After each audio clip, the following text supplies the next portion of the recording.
Vamos fazer a leitura da palavra do nosso Deus. Tiago 1, do verso 1 ao 11, diz assim: Tiago, servo de Deus e do Senhor Jesus Cristo, às 12 tribos que se encontram na diáspora, saudações.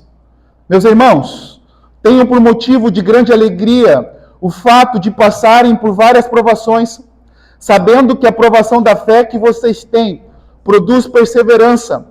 Ora, a perseverança deve ter ação completa, para que vocês sejam perfeitos e íntegros, sem que lhes falte nada. Se, porém, algum de vocês necessita de sabedoria, peça a Deus, que a todos dá com generosidade, sem reprovações, e ela lhe será concedida. Peça, porém, com fé, em nada duvidando, pois o que duvida é semelhante à onda do mar, impelida e agitada pelo vento. Que uma pessoa dessas não pense que alcançará do Senhor alguma coisa, sendo indecisa e inconstante em todos os seus caminhos. O irmão de condição humilde glorie-se na sua exaltação, e o rico na sua humilhação, porque ele passará como a flor do campo.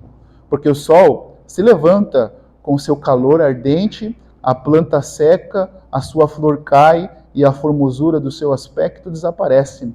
Assim também o rico murchará em seus caminhos. Vamos a Deus, meus irmãos, mais uma vez, em oração. Quero convidar você a baixar sua cabeça e ir ao Senhor nesse momento em oração. Pai Santo, nós lemos a sua palavra que é santa, sua palavra que é inspirada, ela é infalível, Senhor. Ó Deus, pelas misericórdias do Senhor, nós queremos entregar os nossos corpos, ó Deus, como sacrifício vivo, santo e agradável ao Senhor, ó Pai. Queremos oferecer ao Senhor o nosso culto racional, Senhor Jesus, todos os dias. Ó Deus, e nós queremos pedir que o Senhor venha nos ajudar a não nos conformar, Senhor Deus, com os padrões deste mundo, Senhor. Mas que o Senhor possa transformar as nossas mentes, renovando a nossa mente, ó Deus, para que possamos, ó Deus, experimentar qual é a boa e agradável, perfeita vontade do Senhor. E o Senhor conhece como cada um de nós estamos hoje nessa noite.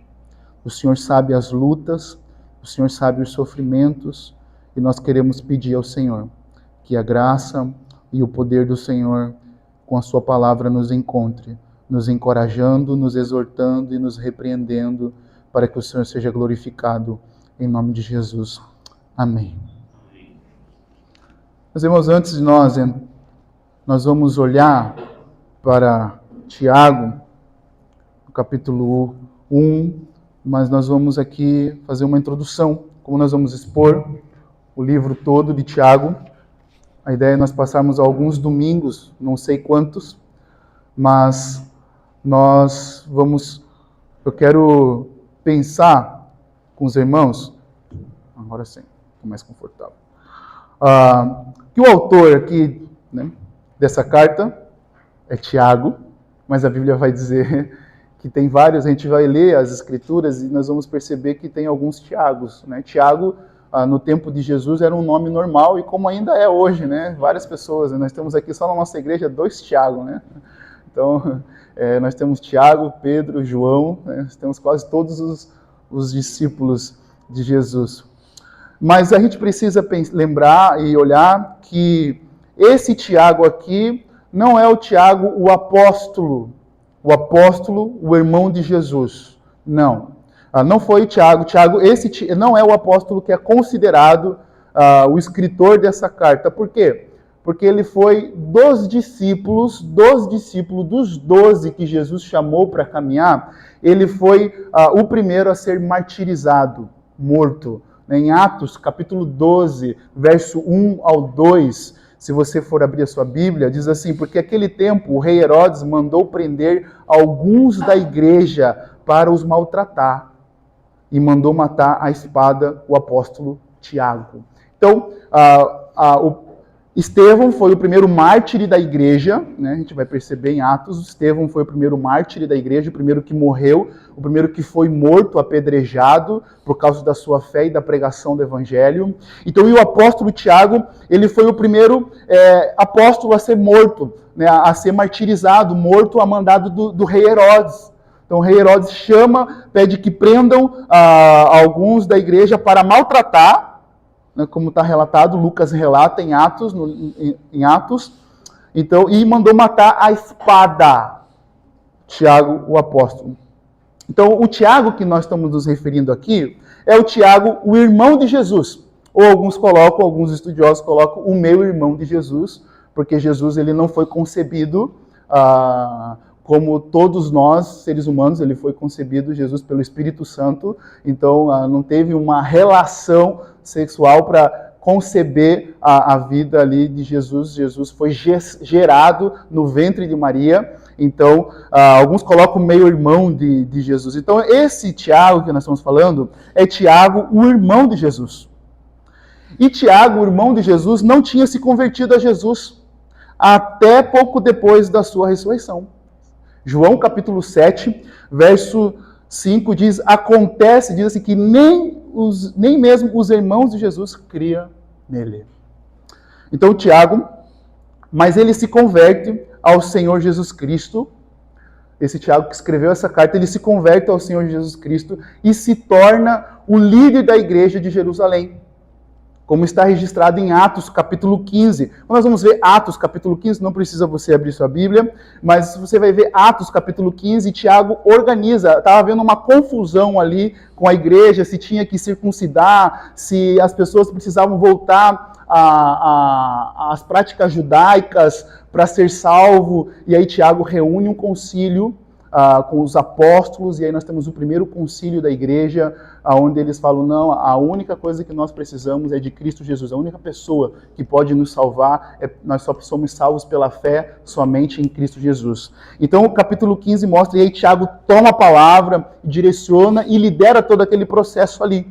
Então Tiago, ele se torna um líder, ele se converte ao Cristo Jesus, e ele se torna um pastor da igreja Batista de Jerusalém. É brincadeira, não existia Batista nessa época, só estou brincando com os irmãos. Então ele se torna o pastor da igreja de Jerusalém. E depois Paulo vai citar Tiago em Gálatas capítulo 2, 9, dizendo que ele era como uma coluna da igreja, dizendo assim, ele é um líder como coluna da igreja. Então a gente já vemos que o autor que escreveu foi Tiago, irmão de Jesus. E para quem Tiago está escrevendo essa carta? A gente lê o verso 1, aqui, Tiago, servo de Deus e do Senhor Jesus Cristo, as 12 tribos que se encontram na diáspora.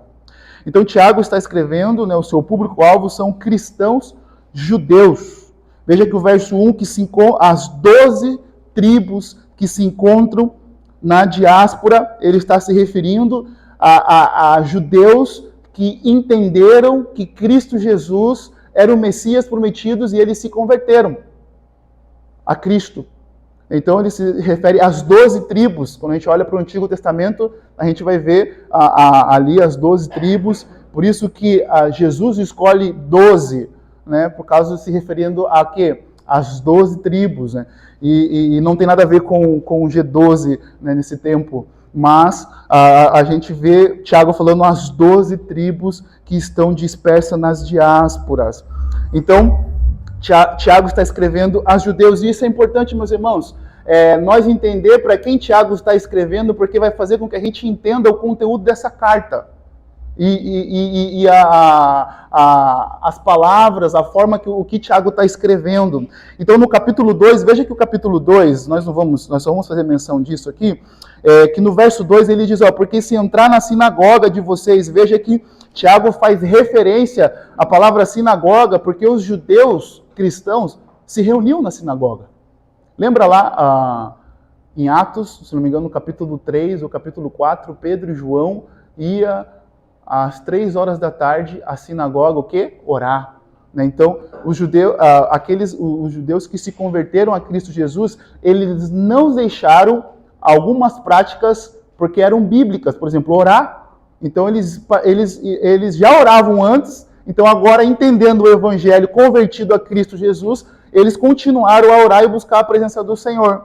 Então no capítulo 2 temos a palavra sinagoga, que vai mostrar, né, que esses irmãos tinham conhecimento profundo. Isso não quer dizer que só existia os cristãos judeus, existiam os gentios também, né, os não-judeus. Então, a forma que ele trabalha, né, os raciocínios da lei, ele vai falar muito da lei, dos profetas. A carta de Tiago tem muita referência ao Antigo Testamento, Jó, Elias. No capítulo 2 mesmo ele vai mostrar Abraão. Então a gente vai ver essas referências. E o contexto que esses cristãos viviam eram de perseguição e pobreza. Né? E alguns estudiosos colocam que esses aqui estavam sendo perseguidos pelos gentios, né, os não-judeus, e pelos judeus. Então houve sempre esse conflito. Aqueles que se converteram a Cristo Jesus, eles eram perseguidos pelos gentios, como Herodes pega e manda matar um apóstolo, é um romano, é um gentil, e os judeus que não aceitavam a concepção de que Cristo era o Messias prometido e que a salvação era pela fé somente, e eles tinham que voltar às práticas judaicas.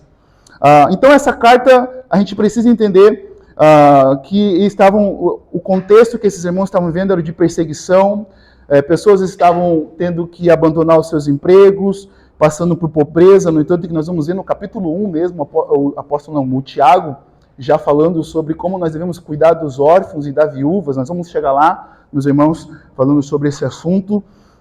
E essa é uma carta prática, meus irmãos. É uma carta prática. Se você já leu Tiago, a carta de Tiago é uma carta muito boa de se ler e muito confrontadora. Então, veja só, Tiago tem 108 versículos e 50 deles são imperativos, são ordens. Ordens. É Tiago sempre falando sobre ordens. E Tiago, na história, foi mal interpretado. Por exemplo, Martim Lutero, ele olhou para a carta de Tiago e disse, essa carta aqui é uma epístola de palha. Né? Porque às vezes, olhando para o capítulo 2, que fala, a fé sem obra é morta, e quando a gente lê só esse versículo, dá a entender que a nossa salvação é pelas obras. Então, Martim Lutero, ele olha para essa epístola e fala, essa é uma epístola de palha, desconsiderando o poder dela, no primeiro momento, quando ele lê a carta de Tiago, mas depois, segundo a história, ele volta atrás e inclui a carta de Tiago na sua tradução. Então, meus irmãos, a carta de Tiago é uma carta prática. Então, eles estavam vivendo debaixo da opressão social e econômica. Então, Tiago está tratando sobre pobreza, sobre como nós devemos ajudar os pobres e como nós devemos cuidar com a nossa língua. Tiago também está tratando a questão de como aqueles irmãos estavam respondendo a essas perseguições e a essas opressões que eles estavam vivendo. Então, os irmãos estavam passando por debilidades e até mesmo na sua fé e não praticando e vivendo de forma prática a fé em Cristo Jesus. Então, nós vamos ver na carta de Tiago que ele encorajando esses irmãos a viverem uma fé viva, que o tema geral da nossa série de mensagem é vivendo uma fé viva. Então, como as circunstâncias difíceis têm muito a nos revelar como está a nossa fé e se de fato é uma fé viva ou morta. E nas adversidades nós temos oportunidades de colocar em prática os conselhos de Deus, buscando sempre Ele para dar uma vida de sabedoria. Então, esse é um pouco do contexto daquilo que Tiago está escrevendo e daquilo que nós vamos ver durante esse tempo nessas exposições durante esses domingos, meus irmãos. Mas, meus irmãos, eu quero não começar no sentido que nós vamos iniciar a nossa mensagem, ela já iniciou, porque algumas coisas nós vamos pegar dessa introdução. O ponto é que o mundo, ele grita para nós. E o grito do mundo é assim, seja feliz, isso é o que importa. O mundo grita para nós dizendo, seja feliz, e isso é o que importa. E por que essa frase hoje está tão gritante para nós? E isso é o que importa. Por que ele está dizendo isso? Que seja feliz e isso é o que importa. Porque o mundo está querendo dizer, não importa o meio pelo qual você vai ser feliz. O que importa é que você seja feliz. Entende? Não importa o meio pelo qual você seja feliz, importa é que você seja feliz. E o mundo grita dessa forma para nós. Não importa se você está sendo feliz roubando no seu trabalho, não importa se você está sendo feliz mentindo, não importa se você está sendo feliz traindo, não importa se você está sendo feliz fazendo qualquer coisa que desagrada a Deus, importa que você seja feliz. E o tema da nossa palavra hoje é encontrando alegria em meio às provações. Então, e nós crescemos na realidade com essa expectativa de sermos felizes. Todo ser humano ele quer ser feliz. Não tem um ser humano que você encontra que não deseja felicidade. Mas nós somos ensinados desde pequeno a colocar a nossa felicidade em conquistar os nossos objetivos e em conquistar aquilo que os nossos pais nos ensinam. Olha, você tem que estudar para você conseguir o bom trabalho. E aí nós temos uma educação utilitarista. O que é uma educação utilitarista? Ela só vale se me dá algo, alguma coisa. Né? Você só vale se você é útil. Se você não é útil, você não vale para nada. Então a gente acaba colocando a nossa expectativa nessas coisas. Porque o mundo grita para nós. O mundo grita para mim e para você. Então a ideia do texto que nós lemos aí, do verso 1 ao 11, é vivendo uma vida de alegria em meio às provações e buscando em Deus a sabedoria para enfrentá-las. Mas, meus irmãos, o verso 1 começa com algo muito importante para nós que eu quero chamar a sua atenção. Olha para o verso 1 que Tiago fala. Tiago, servo de Deus e do Senhor Jesus Cristo, as 12 tribos que se encontram na diáspora, saudações. Veja então que Tiago olha e diz que ele é servo do Senhor e o Senhor que proporciona o que? Alegria em meio às provações. E essa expressão, Tiago, servo de Deus e do Senhor Jesus Cristo. É interessante quando a gente estuda e lembra que Tiago não tinha se convertido a Cristo Jesus, o seu irmão. Para pensar, meus irmãos. Tiago era irmão de Jesus, filho de Maria, José, seu pai. Tiago talvez dividiu o mesmo quarto com Jesus, a mesma mesa com Jesus, acordou com ele todos os dias, viu seu ministério ser iniciado, mas ainda assim ele não se converteu. Mas depois da morte de Cristo Jesus, e depois da sua ressurreição, ele se converte a Cristo Jesus, e agora ele coloca e fala, Tiago, servo de Deus e de Cristo Jesus. E é importante essa expressão porque ele está dizendo Tiago, servo de Deus e de Cristo Jesus. E essa expressão ela é importante porque havia vários debates. No entanto que 1 João é escrito para defender a divindade de Cristo. Que Cristo também era Deus. Que Cristo não foi um homem criado por Deus, mas era o próprio Deus encarnado nessa vida. Então Tiago ele escreve intencionalmente mostrando que ele era servo, e a palavra servo aqui é escravo de Deus e do Senhor Jesus Cristo. E essa afirmação aponta para a divindade de Cristo e que Cristo é Deus e coigual com Deus na sua divindade, no seu poder. Então essa é a primeira descrição de Tiago. E a primeira descrição de Tiago sobre Jesus é que Jesus é Deus. E é importante isso, porque ele estava escrevendo para cristãos judeus, aqueles que tinham se convertido a Cristo Jesus. E a primeira descrição de Tiago sobre si mesmo é: eu sou servo de Deus e de Cristo Jesus. Meus irmãos, sabe o que é mais interessante? É que nós perdemos a profundidade dessa afirmação. Nós perdemos a profundidade da afirmação que Tiago está fazendo aqui. A profundidade da afirmação que Tiago está fazendo aqui, servo de Deus e do Senhor Jesus Cristo. O contexto que Tiago está fazendo essa afirmação sobre si mesmo é como escravo de Cristo Jesus. E quando ele escreve essa carta para esses irmãos, nesse contexto, e essa carta, bom lembrar que eu tinha esquecido, não é chamada cartas gerais, carta que não tinha apenas uma igreja específica, mas era uma carta que era espalhada para todas as igrejas lerem. Então, é uma carta geral. Então, Tiago está escrevendo e fazendo essa afirmação, olha, Tiago, servo de Deus e do Senhor Jesus Cristo.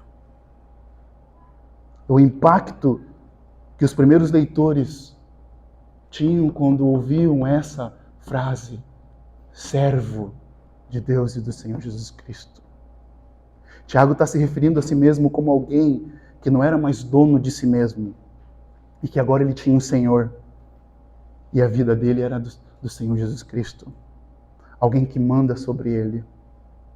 E ter um Senhor é ter um Senhor acima que dá as ordens. E Tiago está escrevendo isso, meus irmãos. Tiago, servo de Deus, eu, servo de Deus e do Senhor Jesus Cristo. E a realidade é, meus irmãos, que todos nós temos um Senhor sobre nós. Talvez você possa dizer como Tiago, talvez você esteja aqui, você possa dizer como Tiago, eu sou servo de Deus, Cristo Jesus é meu Senhor, meu Salvador. Ou talvez você ainda não tenha Cristo como seu Senhor. Mas a triste notícia é que se você não tem Cristo como seu Senhor, uma coisa certa é que você tem um Senhor sobre a sua vida. E esse Senhor pode ser o pecado, pode ser o diabo, pode ser o mundo e os seus desejos da sua carne. Então, se você não tem Cristo Jesus como Senhor da sua vida, o pecado manda na sua vida e Ele é Senhor sobre você. Mas sabe, meus irmãos, eu quero levar você a refletir e a você se identificar se Cristo é seu Senhor.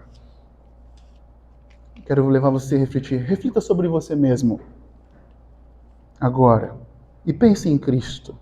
E faça essa primeira pergunta. Eu desejo obedecer a Cristo em todas as suas ordens na palavra? Essa é a primeira pergunta. Para saber se Cristo é o nosso Senhor. Eu desejo obedecer a Cristo e suas ordens na sua palavra. Eu tenho esse desejo de obedecer a Cristo. Eu desejo isso para a minha vida. A segunda pergunta está relacionada com a primeira. Eu tenho prazer em obedecer a Cristo, por mais difícil que seja.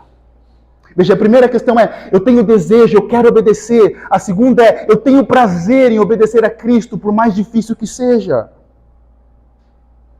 Veja como eu disse na introdução, meus irmãos, que Tiago nessa carta usa mais de 50 imperativos. Que é uma carta prática. O que demonstra? Demonstra que a nossa fé é uma fé viva, e uma fé viva é uma fé em obediência. É uma fé que está obedecendo a Cristo Jesus. É uma fé que está constantemente com desejo de obedecer a Cristo, sabendo que Ele é Senhor da nossa vida e que Ele manda em nós.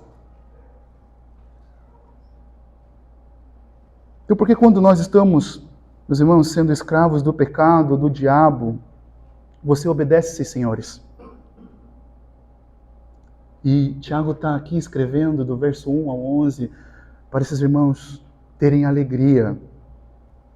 E é interessante que quando nós obedecemos, meus irmãos, o pecado,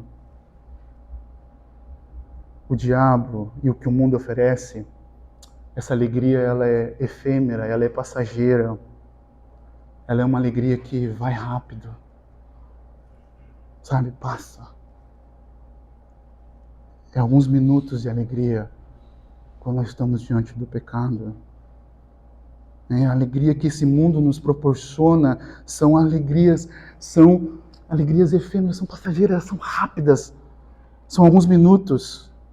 E as pessoas têm uma vida de tristeza com alguns momentos de alegria. É isso que elas estão vivendo. Elas estão vivendo uma vida de tristeza com alguns momentos de alegria. Mas quando nós fomos comprados pelo sangue de Cristo Jesus, o sangue de Cristo derramado na cruz do Calvário, nós passamos a ter Cristo como nosso Senhor. É diferente do pecado e do diabo, que lhe oferece uma alegria passageira. Jesus na cruz do Calvário, Ele estava conquistando para nós a alegria verdadeira. Alegria verdadeira que o pecado não pode oferecer, que somente Cristo pode oferecer. E essa alegria não somente verdadeira, mas uma alegria eterna e não passageira, aonde nós podemos desfrutar de Cristo constantemente e receber dele, meus irmãos. Então Tiago escreve, Senhor, eu sou servo de Cristo e de Deus. Meus irmãos, Deus, Cristo Jesus, é seu Senhor. Por isso que a nossa escravidão, A minha escravidão, Cristo sendo meu Senhor, Cristo sendo o seu Senhor, não é uma escravidão com jugo, com peso, mas é uma escravidão de alegria, porque Ele rompe a escravidão dos nossos pecados, do diabo e do mundo, e nos faz proporcionar da alegria verdadeira, que ela não é circunstancial. Oh, meus irmãos, alegria verdadeira. Estava meditando nessa semana em Salmo 16, verso 11. Olha o Salmo 16, verso 11. Tu me farás ver os caminhos da vida. Na tua presença, a plenitude de alegria. À tua direita, há delícias perpetuamente. Deus, na cruz foi conquistado o nosso direito de entrar na presença de Deus e ter a presença conosco. E na presença dele, temos a plenitude de alegria. Irmãos, o mundo grita, seja feliz. Mas o mundo grita, seja feliz, e aponta para a fonte e para o caminho errado. E a palavra de Deus grita para você, seja feliz, mas olhe para Cristo somente, é nele que você pode ser feliz plenamente. É isso, meus irmãos, o mundo grita, seja feliz, e aponta para você o adultério, o mundo grita, seja feliz, e aponta para você a embriaguez, o mundo grita, seja feliz, e aponta para você a pornografia, o mundo grita, seja feliz, e aponta para você, e se entregue aos desejos carnais, mas a palavra de Deus aponta para você, seja feliz e olhe para Cristo. Oh, meus irmãos, é para Cristo somente que os nossos olhos devem estar voltados. Mas vamos prosseguir, senão a gente não termina hoje essa mensagem. O Tiago coloca os motivos porque devemos encontrar alegria nas provações. E o primeiro motivo é o fato de passarem por várias provações. Olha para o verso 2. Meus irmãos, tenham por motivo de encontrar alegria. Tenham por motivo de grande alegria o fato de passarem por várias provações. Vejam, meus irmãos, que Tiago não está colocando para os irmãos que eles iam passar uma ou duas provações. Ele diz várias provações, né? Que pode ser significado tribulações. E nós sabemos que na vida nós iremos passar por várias provações, que algumas virão sobre nós e serão mais fáceis. Nós vamos conseguir tirar de letra. Sabe? Alguns momentos eu e você passamos por provações que vêm até nós e nós conseguimos tirar de letra, conseguimos passar por elas. Mas outras vão vir sobre nós que muitas vezes nós vamos pensar, eu vou morrer dentro dessa provação. Eu não vou conseguir. Talvez ela vai nos levar a pensar que nós vamos morrer dentro dela. E nós precisamos olhar para essa palavra. A palavra do verso 2 que diz, meus irmãos, tenham por motivo de grande alegria o fato de passares. Precisamos olhar para a palavra passar e entender que a provação também é passageira. Algumas duram bastante tempo, outras não. Algumas podem durar a vida toda. Mas mesmo assim, ter alegria nas provações não é negar a realidade dura e difícil que estamos passando, mas sim ter os olhos da fé e enxergar as mãos de Deus em cada momento. Ter alegria nas provações e nos momentos dolorosos do nosso sofrimento que nós estamos passando não é negar, não é fechar os olhos, como diz o mundo. Tenha um pensamento positivo. Porque quer negar a realidade? Não. Ter alegria nas provações não é não negar a realidade dura, mas é ter os olhos da fé e enxergar as mãos de Deus em cada momento. Ter alegria nas circunstâncias difíceis da vida, onde muitas vezes esses momentos estão produzindo dor e sofrimento, é contraditório. Não é contraditório, meus irmãos? Para o mundo e para as pessoas que não conhecem Jesus, é contraditório. Mas eu quero dizer uma coisa para você. A fé em Cristo é contraditória para o mundo. A fé em Cristo é contraditória para o mundo. No mundo, nós somos ensinados a ganhar, e em Cristo nós somos ensinados que perder é melhor do que ganhar. No mundo, nós somos ensinados a receber. Em Cristo, nós somos ensinados que dar é melhor do que receber. No mundo, nós somos ensinados a nos preocupar com os nossos interesses em primeiro lugar. Em Cristo, nós somos chamados a nos preocupar com os outros em primeiro lugar. No mundo, nós somos ensinados que a felicidade é a ausência de dor e sofrimento. Em Cristo, nós somos chamados a nos alegrar em meio às dores e ao sofrimento. Então veja que é contraditório para o mundo a nossa fé.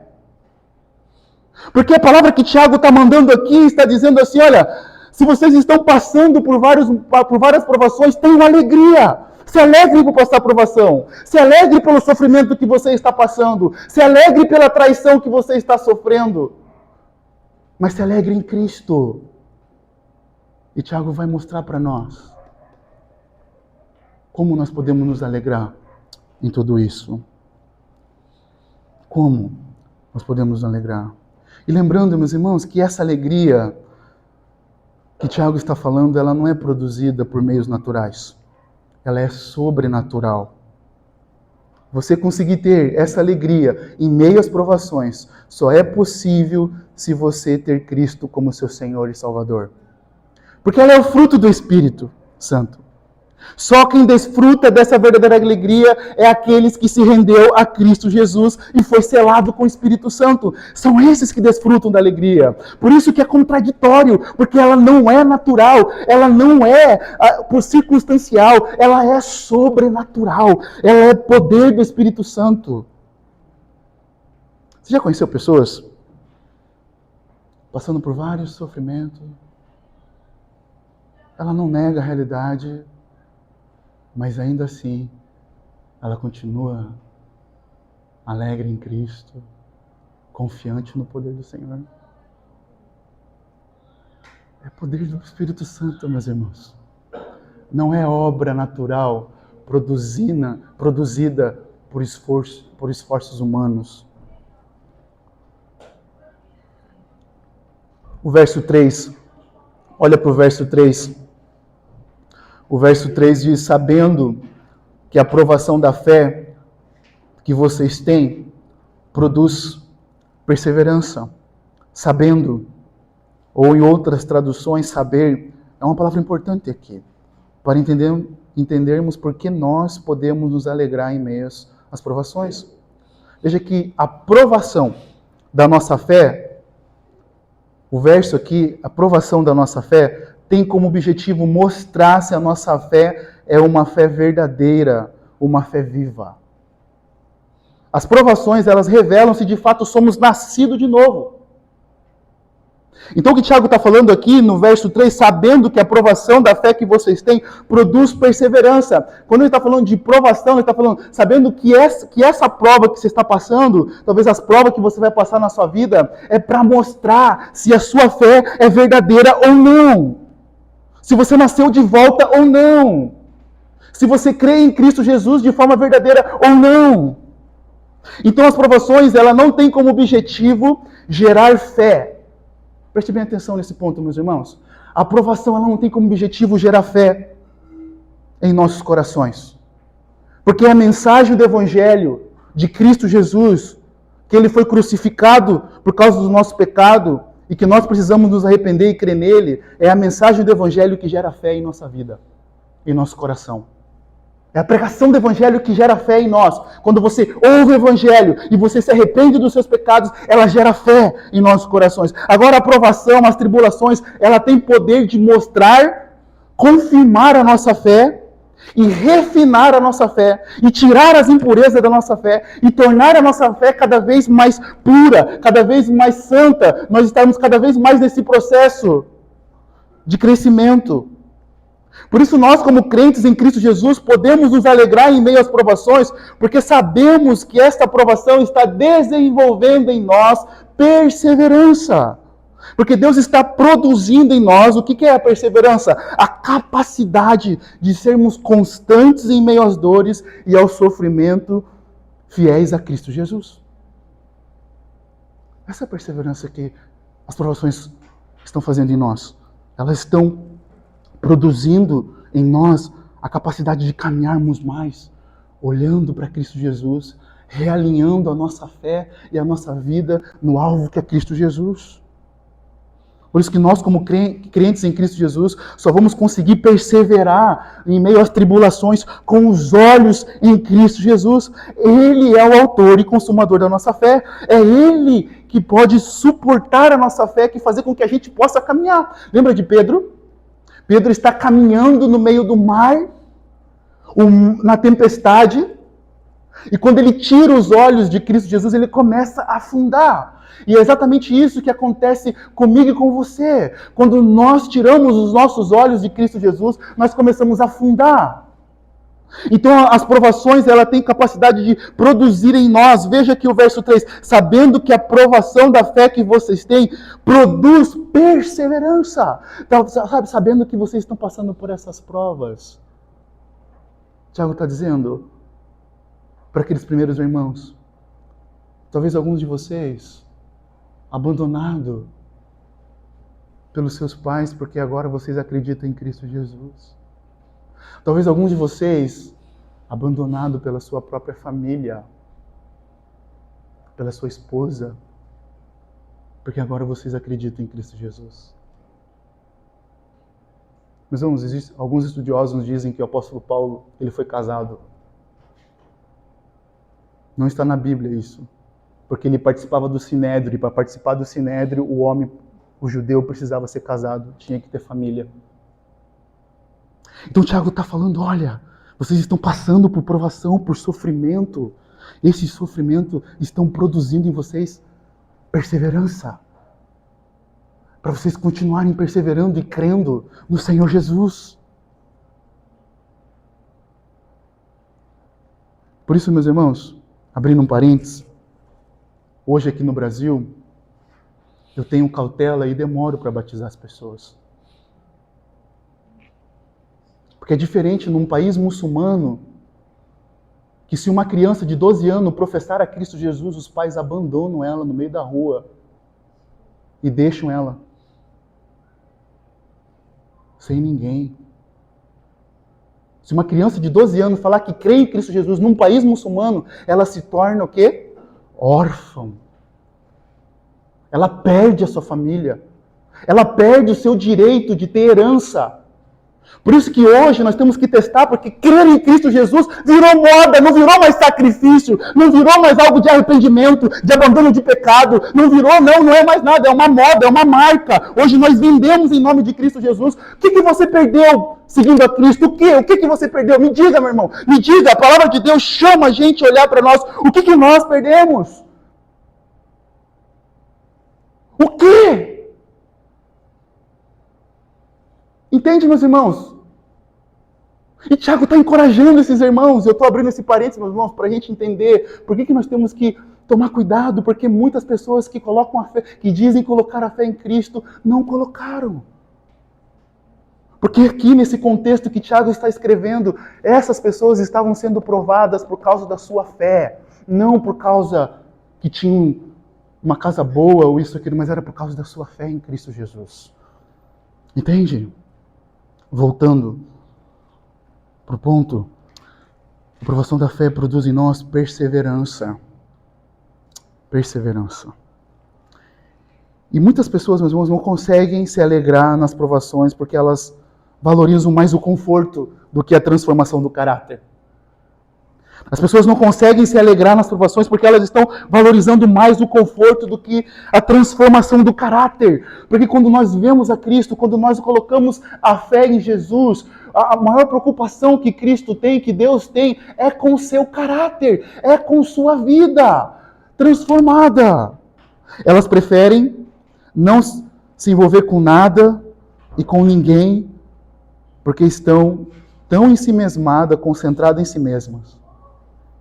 Elas não querem sofrer por causa do Evangelho.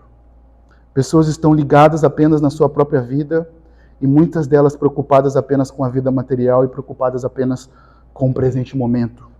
Elas não conseguem se alegrar nas tribulações e acabam vivendo uma vida amargurada. Você conhece pessoas assim? Elas estão dentro da igreja, passando por várias provas, ou porque a fé não é viva, elas não conseguem ter alegria nas provações. Elas, poxa, por que só isso acontece comigo? Elas não conseguem olhar para o outro e se envolver nos problemas do outro, porque elas estão tão confortáveis em si mesmas e querendo viver para si mesma. E a carta de Tiago vai contra isso. A carta de Tiago está constantemente dizendo, irmãos, não façam acepção de pessoas. Irmãos, tome cuidado com o que você fala. Porque ter alegria nas provações é perceber o que Deus está fazendo. Veja que o verso 4 mostra para nós a perseverança. Ora, a perseverança deve ter ação completa para que vocês sejam perfeitos e íntegros, sem que lhes falte nada. Veja, então a gente percebe que a aprovação ela está produzindo em nós perseverança, para que a perseverança a gente possa caminhar, continuando olhando para Cristo e ser transformado. E no verso 4, a palavra perfeita não tem nada a ver com perfeição sem pecado, meus irmãos. Não. O significado dessa palavra está ligado com integridade, que tem a ver com maturidade. Maturidade. E essa carta de Tiago é escrita com esse objetivo, meus irmãos. O objetivo de levar aqueles irmãos a crescerem na maturidade. Na maturidade. Porque veja, a palavra perseverança está ligada à paciência também. Né? E quando a gente percebe pessoas impacientes, são pessoas imaturas. Não impaciente só porque aquilo que você está orando não chegou, mas impaciente com o próximo. Mas impaciente em casa, com a esposa, com o filho. Sabe? A perseverança, ela nos dá paciência e capacidade de olharmos para todas essas provações que estamos passando, ou ainda vamos passar. São as formas que Deus usa para modelar o nosso caráter e nos tornar cada vez mais parecido com Cristo. Mais parecido com Cristo. Então, ter alegria enquanto estamos enfrentando as provações é porque nós estamos olhando para esse processo doloroso e difícil e poder perceber que é a mão de Deus usando essa circunstância para que a nossa vida fique da maneira como Ele deseja. Então, ter perseverança e ter alegria nessas dificuldades é perceber a mão de Deus, é perceber o Senhor modelando o nosso caráter. E porque um cristão verdadeiro, ele se alegra nas provações. Mas um cristão nominal, ele não se alegra nas provações. Ele não se alegra. Um cristão verdadeiro, o que mais ele deseja em sua vida, se você é um cristão verdadeiro, se você colocou a fé em Cristo Jesus, o que mais ele deseja em sua vida é ver a Cristo e crescer no seu relacionamento com Cristo e se tornar semelhante a Cristo. É isso que um cristão verdadeiro deseja. É ver a Cristo, crescer no relacionamento com Cristo e se tornar semelhante a Cristo Jesus. Por isso, então, se alegrar nas provações é contraditório ao mundo e é contraditório aquilo que nós aprendemos dentro de casa, dentro da escola. É contraditório porque é a ausência de problema, a alegria. Mas o Senhor manda nós nos alegrarmos no meio da provação, porque nós estamos olhando para aquilo que Deus está fazendo em nossa vida, para aquilo que o Senhor está transformando, aquilo que o Senhor está tirando de nós. E o Senhor deve estar modelando o nosso caráter. Se você é um cristão, se você colocou a fé em Cristo, se você já se arrependeu dos seus pecados, entenda que agora o seu processo é todos os dias se arrepender dos seus pecados para se tornar semelhante a Cristo Jesus. Exemplo, às vezes Deus permite que alguém que você ajudou, amou, cuidou, e depois essa pessoa trai você, levantando um falso testemunho, colocando a sua vida em risco. E o que é essa provação? Tem poder para lhe ensinar. Perdoar e amar, como Deus deseja. É esse tipo de provação que Deus permite na nossa vida chegar, Pessoa que você cuidou, que você amou, que você trouxe para perto e ela levanta um falso testemunho, coloca a sua vida em risco. Então o Senhor está ensinando através dessa aprovação a você a perdoar como Cristo lhe perdoou, a você amar como Cristo lhe amou. Por mais difícil que seja, e aqui, irmãos, o Tiago não está negando o fato de que passar por provações seja fácil. Não é isso, não é fácil, é difícil. Mas esse é o chamado que nós temos, o chamado de nos alegrar em Cristo, em perceber que esses processos, que as provações é o processo que Deus está usando para nós nos modelarmos à imagem e semelhança de Cristo. Porque, meus irmãos, se você for igual a mim, você deseja conforto, né? Você deseja conforto, não é verdade? Sei que você só... Opa! Você deseja... Nós desejamos conforto, é natural do nosso coração.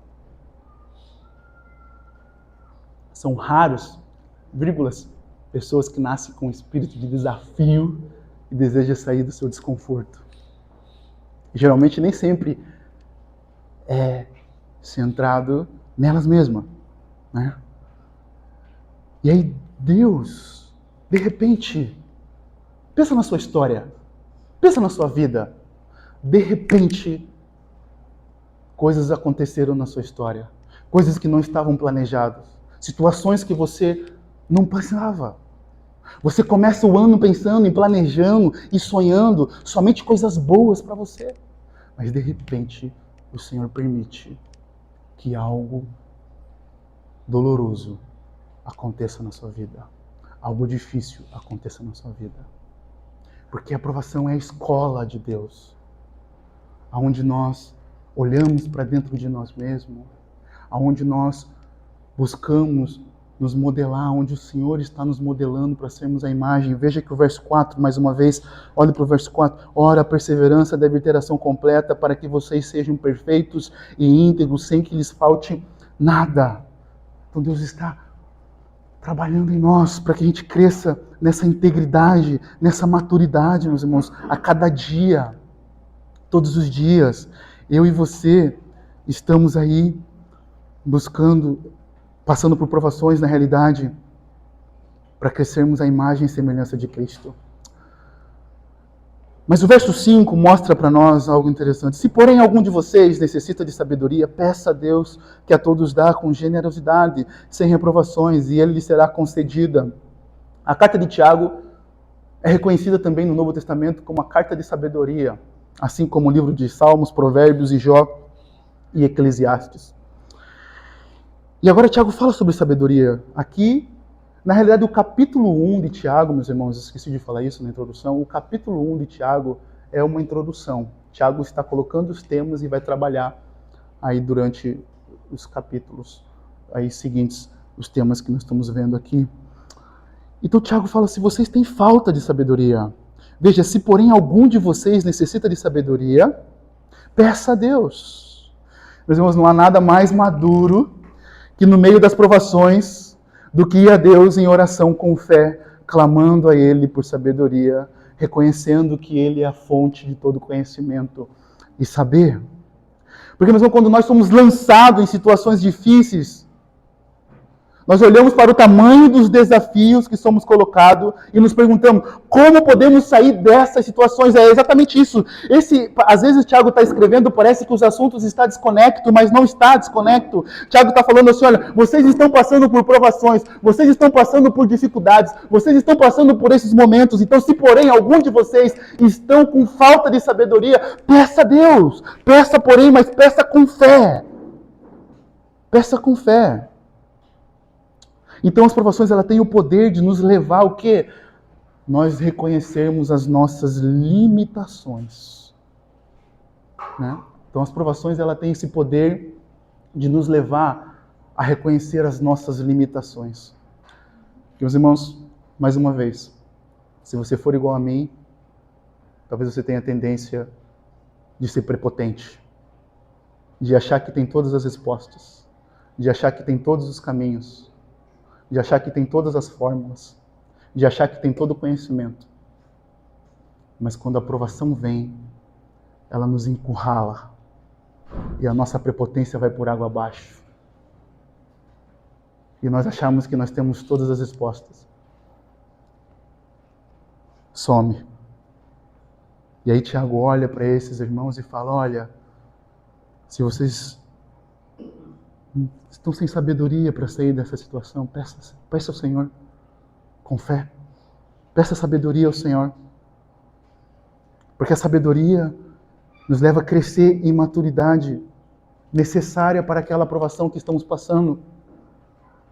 E a definição, meus irmãos, de sabedoria, a sabedoria é o uso correto do conhecimento. A sabedoria nos ajuda a entender melhor as provações e como usá-las para o nosso bem. A sabedoria nos capacita a aproveitar bem o tempo que estamos passando pela provação. Veja, quando nós estamos passando pela provação, nós muitas vezes nos agitamos, muitas vezes nós perdemos a esperança, nós queremos fugir da provação, nós perguntamos por que está acontecendo isso comigo, nós questionamos a Deus, muitas vezes nós deixamos de orar, nós deixamos de buscar a Deus, mas a sabedoria, quando nós buscamos a Deus e pedimos sabedoria no momento de tribulação, no momento de provação, nós conseguimos ter uma visão melhor das provações que nós estamos passando.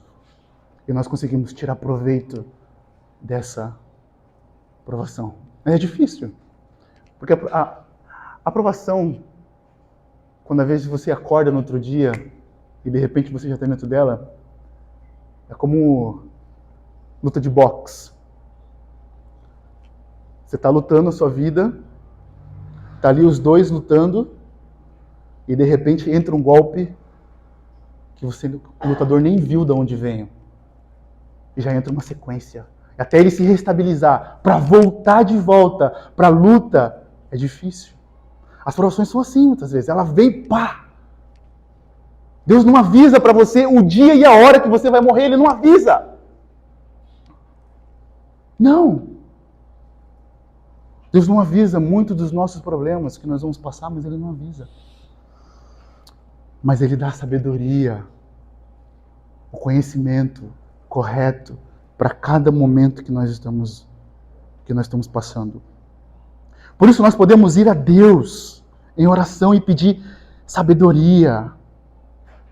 Veja que o texto, o verso 5, diz, peça a Deus que a todos dá com generosidade e sem reprovação, e lhe será concedida. É importante essa palavra sem reprovação aqui, porque Tiago está querendo trabalhar com esses irmãos, dizendo assim, olha, você pode pedir sabedoria a Deus quantas vezes você quiser. Que Tiago não é aquele teu amigo que um dia você chega para pedir algo, ele te dá. Você pede 2, ele dá. Você pede 3, ele dá. Aí você pede a 4ª, ele já começa, meu amigo, você já está muito folgado, não está? Não.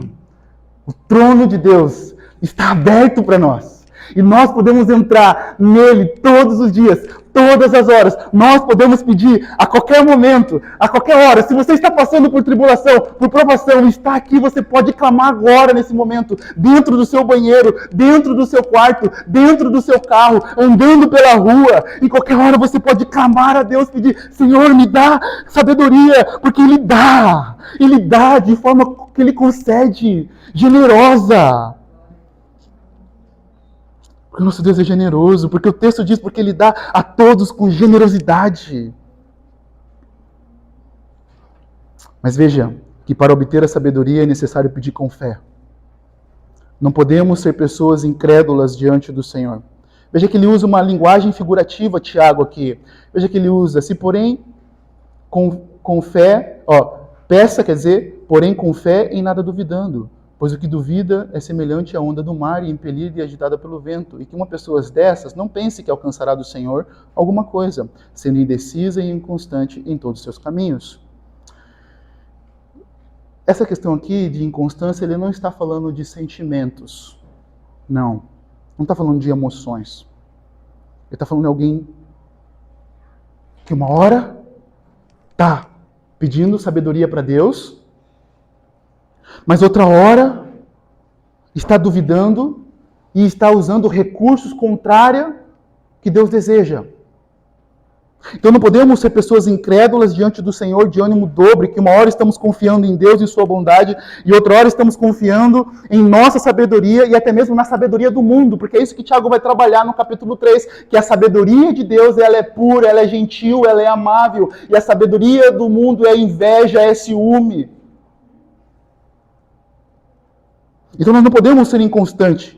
Esse é o ponto. A falta de fé, a incredulidade. Então ele está colocando aqui, olha, que nós devemos pedir, mas pedir com fé, pedir confiando no ponto de que Deus vai lhe capacitar para passar sobre essas situações que vocês estão passando. Por que esses irmãos estavam passando aqui? Eram situações contrárias, pessoas atacando eles.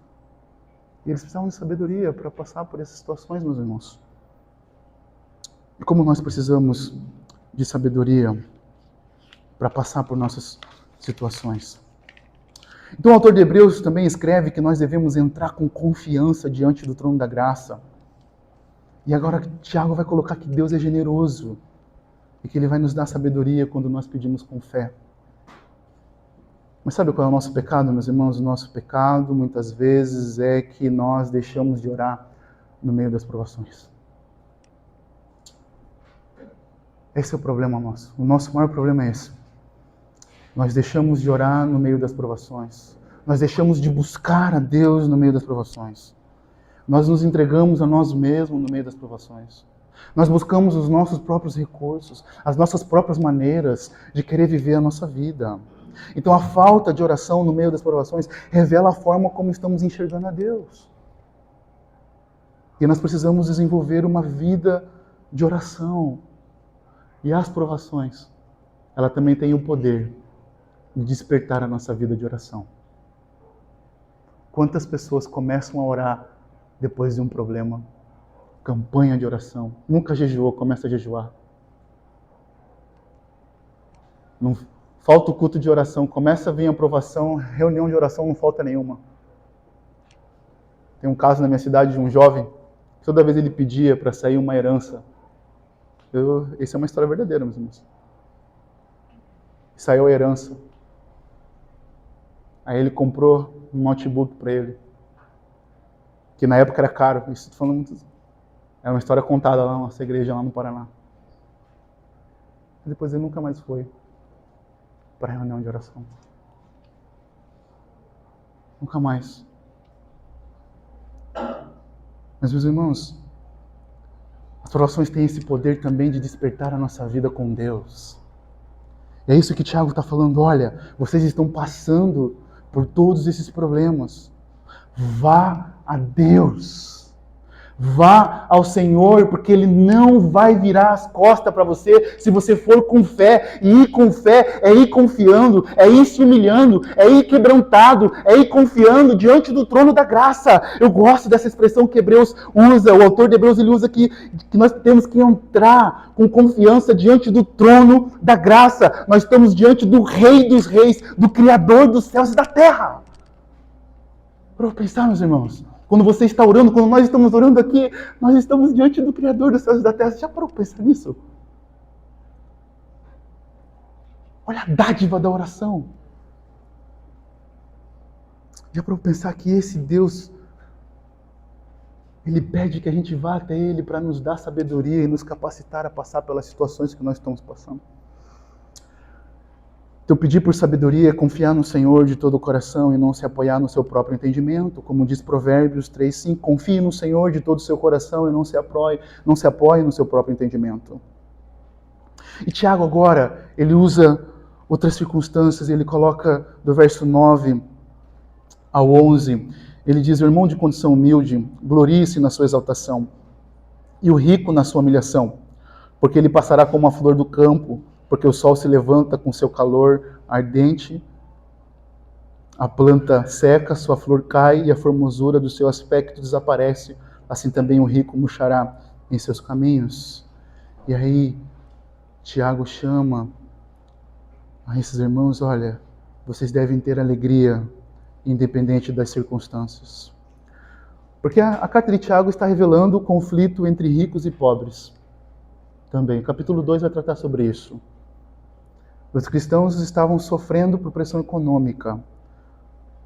Alguns pobres estavam sendo desprezados. Mas Tiago olha para o verso 9 e diz: o irmão de condição humilde glorie-se na sua exaltação. E aonde que os pobres deveriam exaltar na sua exaltação? Olha o capítulo 2, o verso 5. Ele diz: escutem, meus amados irmãos. Por acaso Deus não escolheu os que para o mundo são os pobres, para serem ricos em fé e herdeiros do reino que ele prometeu aos que amam? Eu quero aqui, primeiro ponto, lembrar que a carta de Tiago não é uma defesa somente de que Deus veio para os pobres. Não, não é isso. Mas Tiago está falando assim, olha, que os pobres foram escolhidos também por Deus para serem ricos em fé. Então os pobres não deveriam ficar com raiva ou inveja dos ricos por causa da riqueza deles. Não, os pobres deveriam enxergar as suas vidas a partir da ótica de Deus. Então o verso 5, o verso 9, na realidade, irmão de condição humildes, glorie-se na sua exaltação. Então ele está chamando a esses pobres a olhar para a sua condição humilde, mas olhar para a exaltação que eles têm em Cristo Jesus, porque eles foram escolhidos para serem ricos em fé. Independente da circunstância, o pobre, o rico, o enfermo, o enlutado deve gloriar-se em Cristo Jesus. Independente do que você está passando. Independente. Então, Tiago está falando assim, olha, independente das circunstâncias que vão nos atingir, seja você rico, seja você pobre, se glorie em Cristo Jesus. E veja que agora, do verso em diante, ele fala com os ricos, olha, se glorie na sua humilhação, e ele vai dizer que a riqueza vai passar. Então, o ensinamento é que as riquezas não são dignas da nossa confiança e do nosso amor. A riqueza não deve nos fazer pensar que somos melhores do que o outro, porque no capítulo 2, Tiago está tratando isso. Olha, se chegar alguém, um irmão mais pobre, e você tratar, desprezar, e chegar um irmão mais rico, alguém mais rico, e você tratar com maior superioridade, dizer que um é melhor do que o outro. E Tiago então está escrevendo para esses ricos, dizendo, olha, não se glorie na sua condição, não se glorie nas suas circunstâncias financeiras só porque você tem mais dinheiro. Não se glorie nisso, então as nossas riquezas e as nossas condições não são dignas da nossa confiança. Um ponto para lembrar, meus irmãos, que a riqueza não é um problema, mas o amor ao dinheiro é o problema. E a palavra de Deus diz que o amor ao dinheiro é a raiz de todos os males. É a raiz de todos os males. Então, meus irmãos, nós precisamos ter alegria nas provações, porque nós estamos em Cristo e Cristo está trabalhando em nós. Então, a alegria nas provações vem do entendimento de que Deus está produzindo em nós perseverança, transformando o nosso caráter, tornando-nos cada vez mais parecido com Cristo e respondendo à nossa oração quando pedimos com fé por sabedoria. Independente da circunstância que estamos passando, devemos nos alegrar na exaltação que temos em Cristo Jesus. Amém? Vamos orar, meus irmãos. Senhor, nós louvamos o Teu nome pela carta de Tiago, Senhor. Senhor, nós sabemos que necessitamos do Senhor. Necessitamos, ó Deus, de entender que em meio aos nossos sofrimentos o Senhor está conosco, Senhor. Que em meio aos nossos sofrimentos o Senhor está trabalhando no nosso caráter. E nós queremos, ó Deus, nessa noite, colocar toda a nossa confiança no Senhor e pedir que o Senhor nos ajude a enxergar os sofrimentos que nós estamos passando, os propósitos que o Senhor está tendo. E eu peço a Deus pela vida dos meus irmãos. Eu não sei como eles estão aqui, Senhor. Eu não sei quais são os sofrimentos deles. Mas que o Senhor os alcance e que o Senhor dê paz e alegria, Senhor Deus, no Senhor. Por mais difícil que seja, as circunstâncias. Eu oro e peço a Deus, age em nós de forma sobrenatural, Senhor, pelo poder do Teu Espírito, agindo, trazendo alegria em Cristo Jesus. Em nome de Jesus. Amém.